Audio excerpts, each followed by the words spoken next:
দেখুন ওর চুলটা দেখুন কেমন হয়েছে। নাড়াও মা, মাথাটা নাড়াও, আর একটু নাড়াও।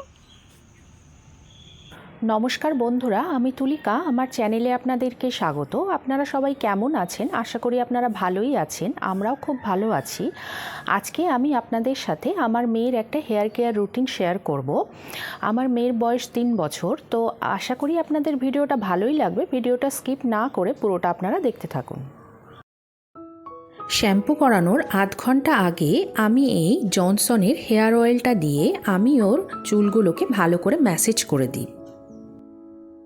বেশ অনেকক্ষণ ধরেই এই ম্যাসেজটা করি যাতে ওর একটু আরাম হয়। আর এখন যেহেতু শীতকাল, তাই আমি ওকে সপ্তাহে 2 দিন করেই শ্যাম্পু করাই। মাত্র 2টো প্রোডাক্ট দিয়েই আমি ওর হেয়ার কেয়ারটা করে থাকি, সেইটাই আপনাদের সাথে আমি শেয়ার করব। ওর ছোট থেকেই আমি এই হেয়ার অয়েলটা ইউজ করি, তবে এই হেয়ার অয়েলটার মধ্যে আমি কিছু ইনগ্রিডিয়েন্টস অ্যাড করেছি, সেইগুলো আপনাদেরকে এবার দেখাচ্ছি। এবার আমি তেলটাকে রেডি করে নিচ্ছি। তার জন্য অল্প একটু কালো জিরে নিয়েছি আর অল্প একটু মেথি নিচ্ছি। এই দুটোকেই আমি একটু ক্রাশ করে নেব।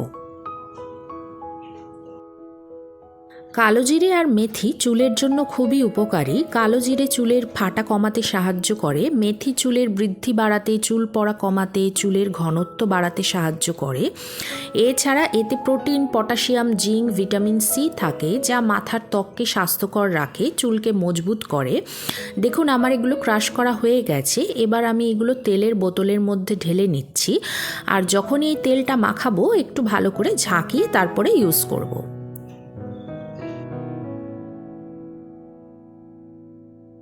আমি ওর হেয়ারের জন্য এই জনসনের বেবি হেয়ার অয়েল আর জনসনের বেবি হেয়ার শ্যাম্পুটাই ইউজ করি।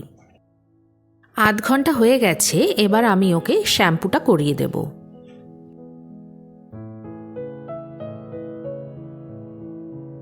ঠান্ডা খুব, ভালো করে চুলটা মুছে দিতে হবে। চুলটা কিন্তু এখন একদম আঁচড়ানো যাবে না, চুলটা শুকালে তারপরে আঁচড়াবো।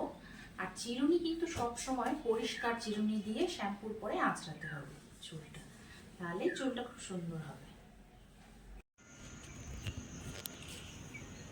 দেখুন ওর চুলটা দেখুন কেমন হয়েছে। নাড়াও মা, মাথাটা নাড়াও। যদি আমাদের ভিডিওটা আপনাদের ভালো লেগে থাকে অবশ্যই একটা লাইক করে দেবেন, আর চ্যানেলটাকে সাবস্ক্রাইব করতে ভুলবেন না। সাবস্ক্রাইব করতে ভুলবে না। টাটা।